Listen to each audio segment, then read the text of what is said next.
this is Buzz Felcher and welcome to another edition of Press My Buzzer. And I'm really pleased to be able to say that we've been joined again today by the wonderful Professor Edgar Kennedy. Say hi, Prof. I'll sit there. Oh yeah, don't worry, it's becoming a bit of a catchphrase with the Prof there. Don't worry, we ain't finished. I said this. I have told him that, you know, it's his little joke, so we're just going to carry on as though, well, we have just begun. If anyone was watching the last podcast with the Prof, you might remember we had a bit of a teaser. The Prof was, he didn't want to give too much away because he can be a bit like that. He can be a bit, you know, under your bedroom door at night when you least expect him, if you know what I mean. But he was teasing us. He was going to do a little work, a future work that he's planning to do around the theme of sport and childhood, I believe is what you were saying, Prof. Yeah, why don't you elucidate, I think is the word you'd like to use. First off, Yeah. it's like the Carpenters song. Oh yeah. We've only just begun. Oh yeah, yeah. But of course, in many ways, we finished. We will be in about 10 minutes. Yeah. Oh, sorry, yeah. Yeah, sorry. See what I mean? He's like, yeah, he gets under your door, doesn't he? Sometimes you don't even know he's there, and that's when you feel most terrified. But then that's like something. That's more about my childhood rather than anything else. So anyhow, so Boss, talking, yeah. This is the second time in our meeting you talked about your childhood. Now I know the man is the man of the child, and the child is within the man. And what I want to know is, what is it about your childhood that led you to what you are now? It's funny you should say that, actually. I've thought long and hard about this, right? And after thinking, you know, for a lengthy period of time, I came to the conclusion that, well, basically, I haven't got a clue. So I just sort of carried on that day after I finished thinking. I think I had a cup of tea and a bit of toast, as you do, and got the paper. Yeah, it's about it, yeah. So I've heard Buzz, because I've been reading up on Buzz. Oh, it's all lies, mate, yeah. I've been intrigued by this. Yeah, right. yeah. Ooh. I heard that until you were to the age of 26, yeah, you frequently woke up screaming, Hartley her. Now what's that all about?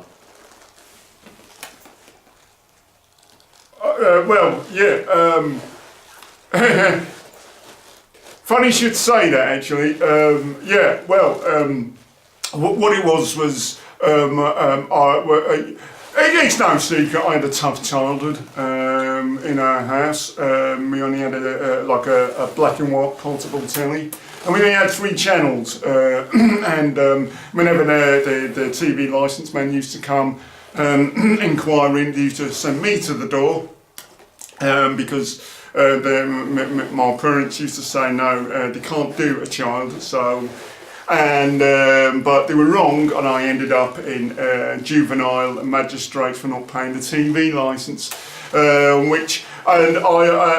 last time this happened, I was watching a very popular kids show called Pipkins. I don't know if any, now for those who don't know, back in the 1970s in Britain, Pipkins was a show that was all the rage. And I was just a kid. I too thought it was the bee's knees, and I was watching this particular programme when the man came. My parents went behind the couch, sent me to the door, and the next thing I was in front of a judge, and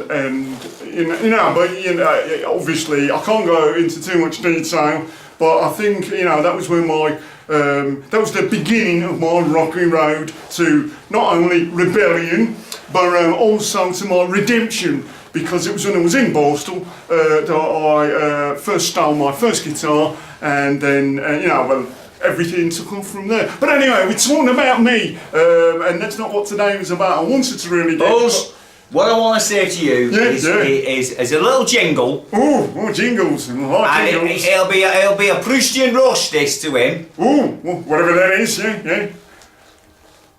1 for sorrow, 2 for joy, Oh, 3 for a girl, yeah. 3 girls. 4 for a boy, Well. 5 for silver, 6 for gold, 7 for the secret never to be told.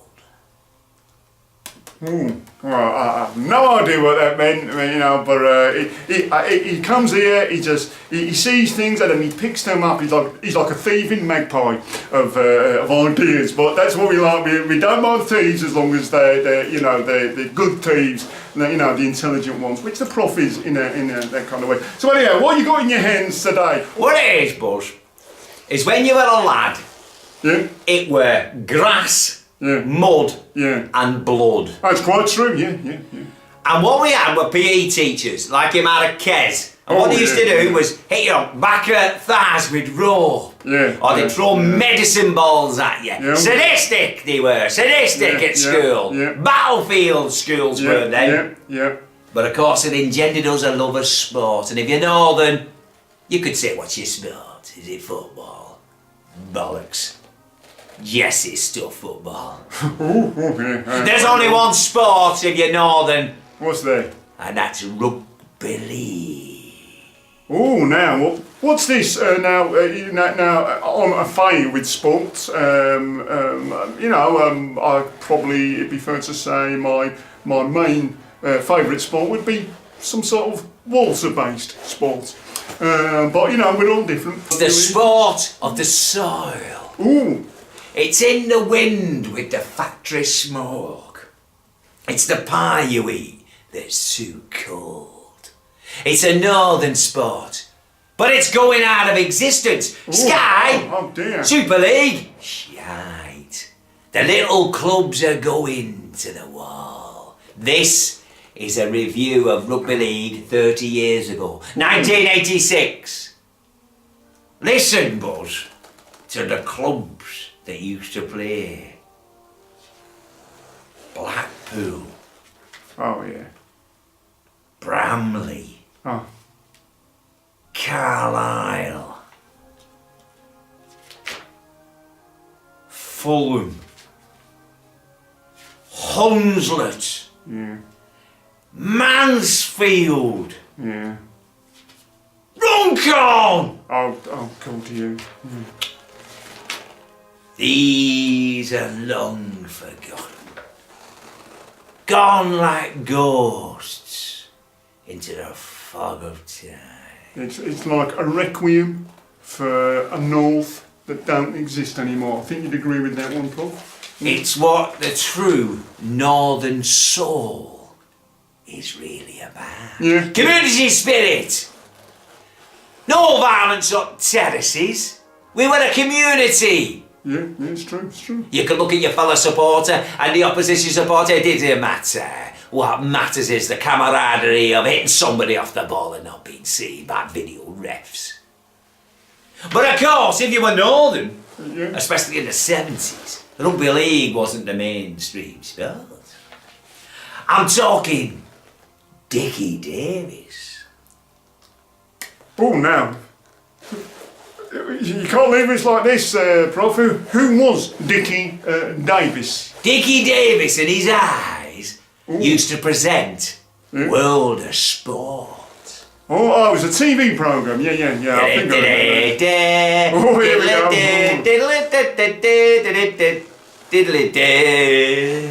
And so, what was the theme tune? How did that go? Well, you had all sorts of sports on, including rugby league. Oh, yeah. But the hits on something that were very popular. What was that? Saturday afternoons they used to show wrestling. Oh, right, yeah. Oh, no, I do like a bit of wrestling, a bit of men grappling with other men in tight. No, not obviously in that way. It's just I like to focus on sort of the Greek. Anyhow, so you were saying, about all the sports. Well, what you had was you'd have these like Big fat bastards rolling around in a ring. Not like Hulk Hogan and WWE bollocks now. It were real unfit bastards.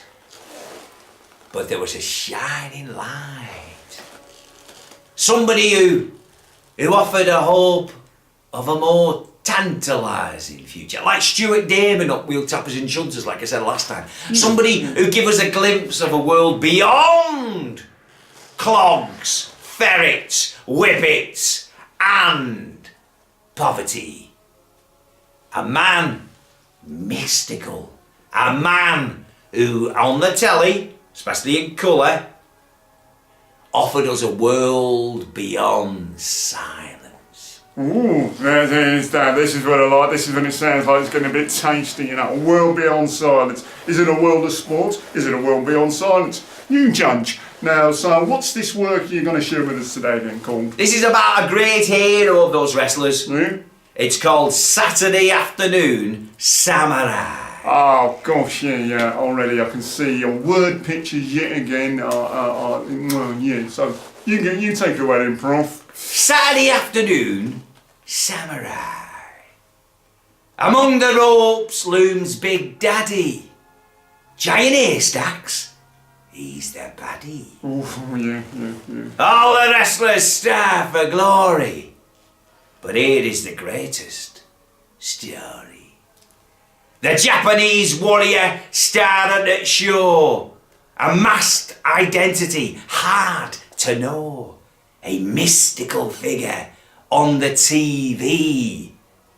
His name is Kendo Nagasaki. Unmasked at the Wolverhampton Civic Hall. It must be over, he's bound to fall. But Samurai Kendo lives in the air. Be transfixed by his red eye. Stay.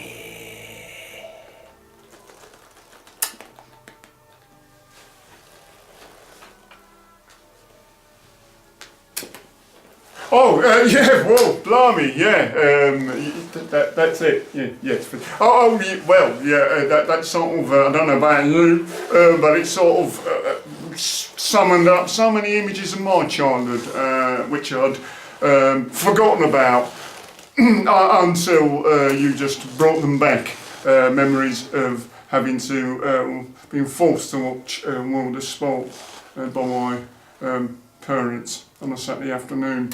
But that's going back to my childhood. It's not what we're talking about today.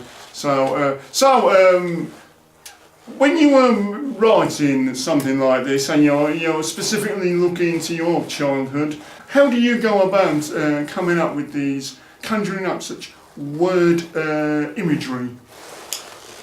What you gotta do if you're a poet, especially if you're a poet of the North, Yeah.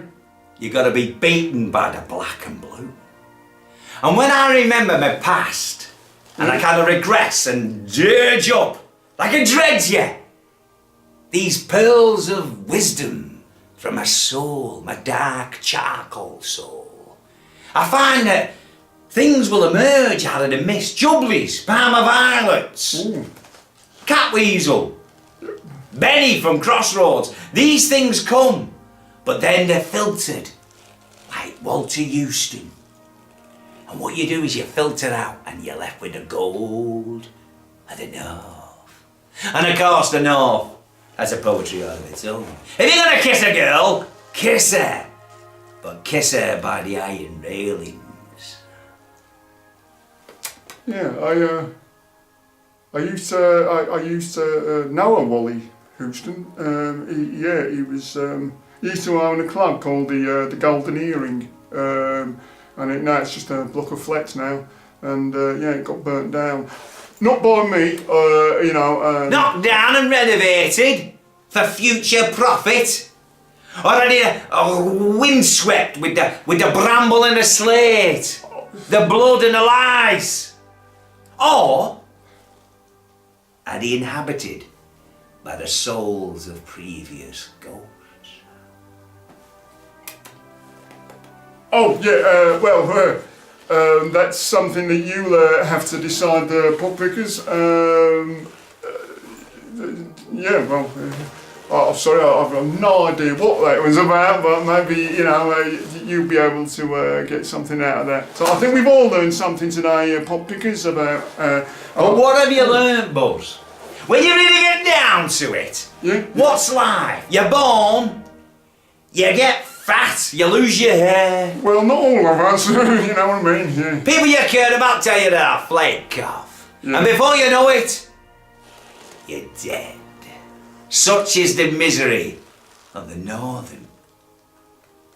We can't even have gravestones because prices of funerals are so high now.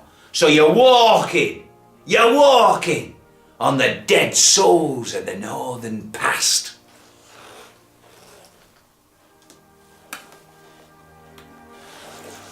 And on that note, I'd like to say a big, lovely thank you to Professor Edgar Kennedy. And hopefully we'll be back. Yeah, and we'll be back really soon. Hope you've enjoyed today's little show, and we'll see you real soon. Like us on those things that I don't know, he does it all. And we'll be back real soon with another edition of Press My Buzzer. See you soon, pot pickers. Say that.